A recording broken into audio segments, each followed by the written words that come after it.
Chers amis, bonjour. Aujourd'hui, je voulais vous parler de quelque chose qui me tient à cœur, c'est cet équilibre psychique, cet équilibre nerveux dont nous avons besoin. En réalité, les gens vivent avec un système nerveux qui est hyper actif. Et aujourd'hui, il est important de pouvoir le réguler. Il y a exactement 9 ans, disparaissait David Servan-Schreiber. Il mourait d'un cancer à l'âge de 50 ans.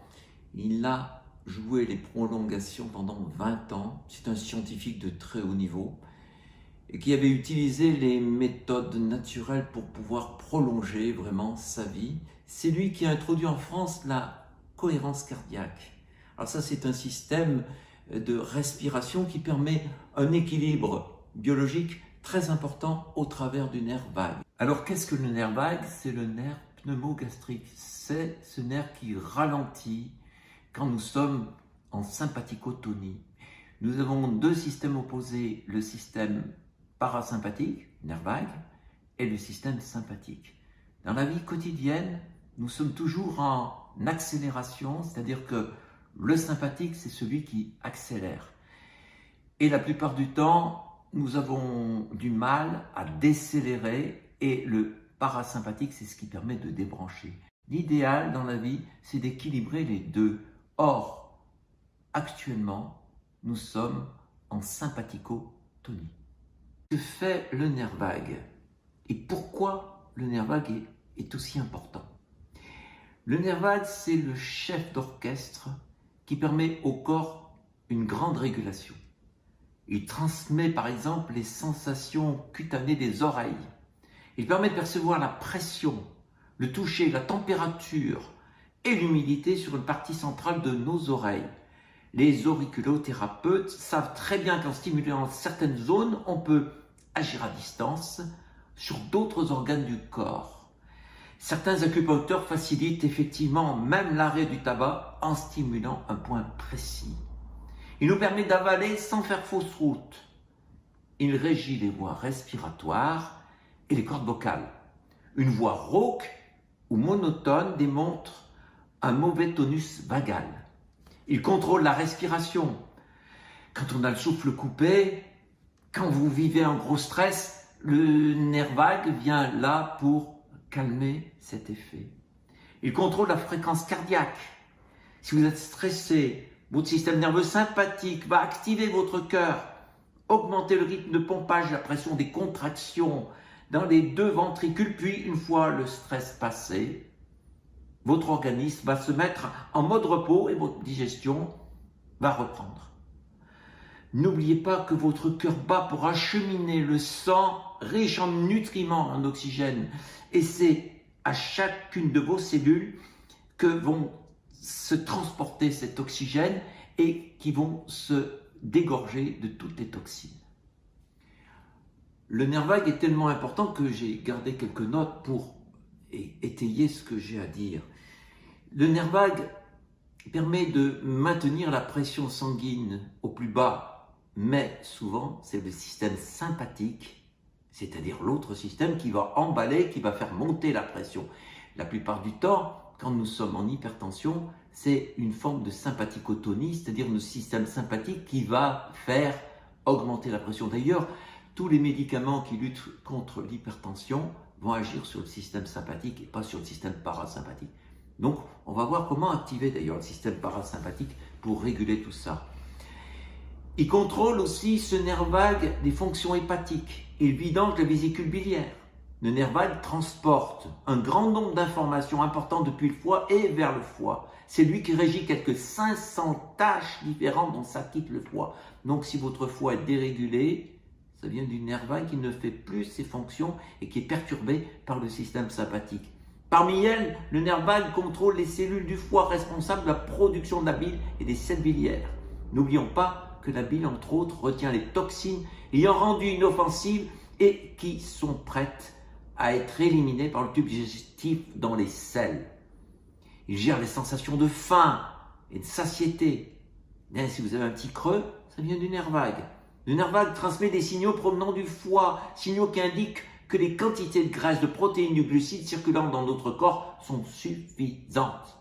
Donc si nous n'écoutons pas notre nerf vague, eh bien nous allons grossir.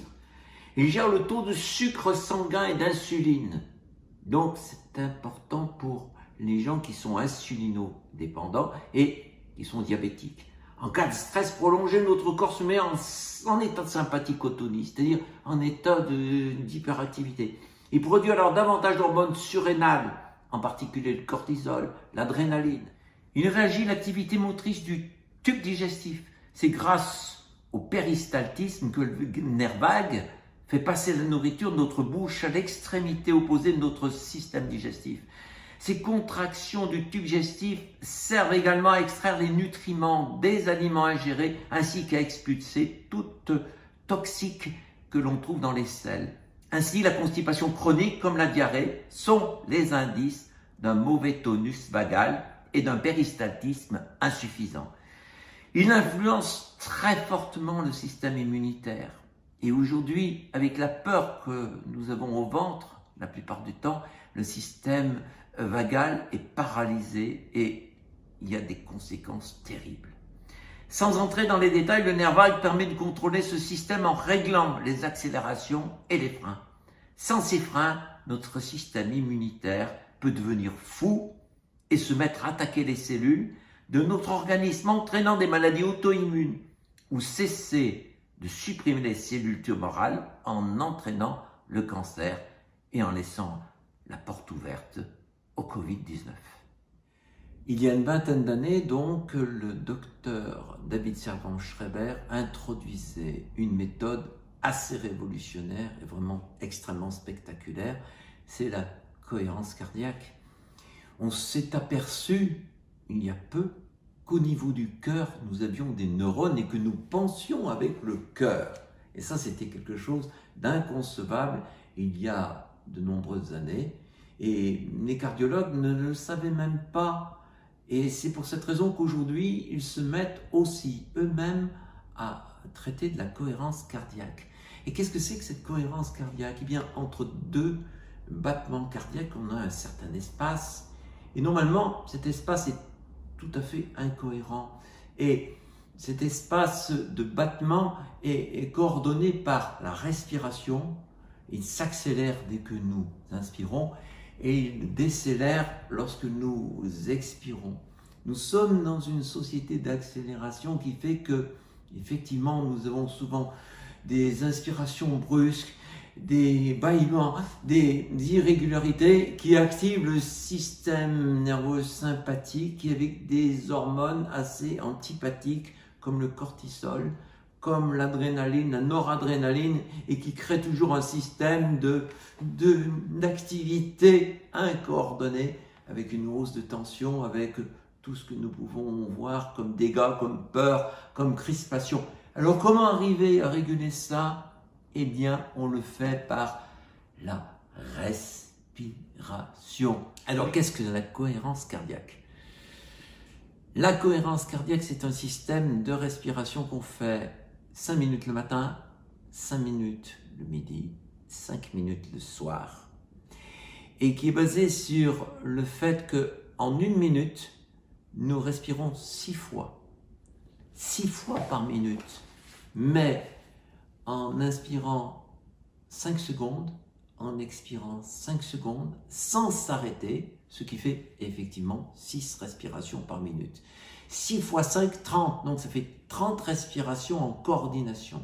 Alors, le système, c'est d'inspirer 5 secondes, alors 1, et 2, et 3, et 4, et 5, j'inspire, et 2, et 3, et 4, et 5, j'expire. On peut prendre un chronomètre pour bien voir, sans s'arrêter.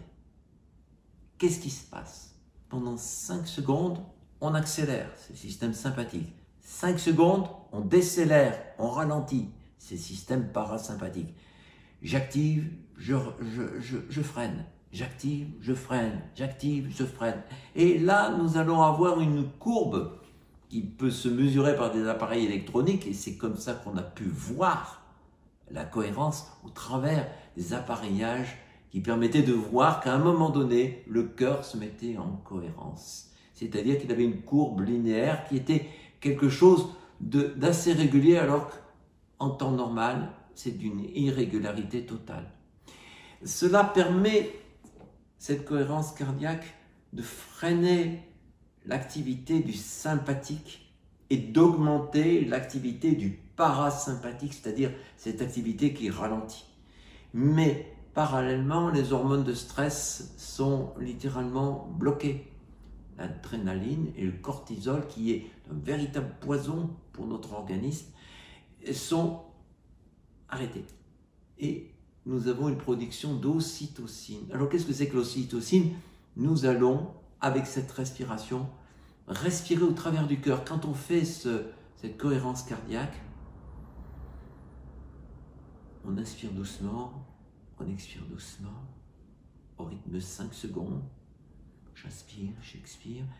Mais on inspire, on expire avec le cœur et on se met en harmonie avec son cœur. Et là, on décide de débrancher le cerveau cortical et on active le cerveau du cœur. Le problème, c'est qu'actuellement, les gens respirent par le haut des poumons et comme ils sont angoissés, ils hyperventilent et souffrent d'un déficit de CO2, dioxyde de carbone. Beaucoup de personnes sont atteintes de spasmophilie tétanique et ça vient de là. Alors les principes bases de la respiration en cohérence cardiaque peuvent s'envisager suivis d'une séance de 5 minutes de respiration lente abdominale. Alors ainsi on peut intégrer ce qu'on appelle la méthode Buteyko. Alors la séance Buteyko sera faite comme ceci.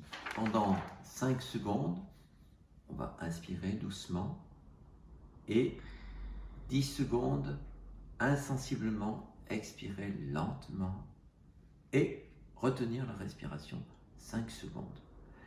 La méthode Buteyko, c'est le fait de prendre des petites inspirations et d'avoir une expiration lente, longue, qui va activer encore plus le parasympathique et qui va faire qu'au lieu d'avoir 6 respirations dans la minute, on en aura 3.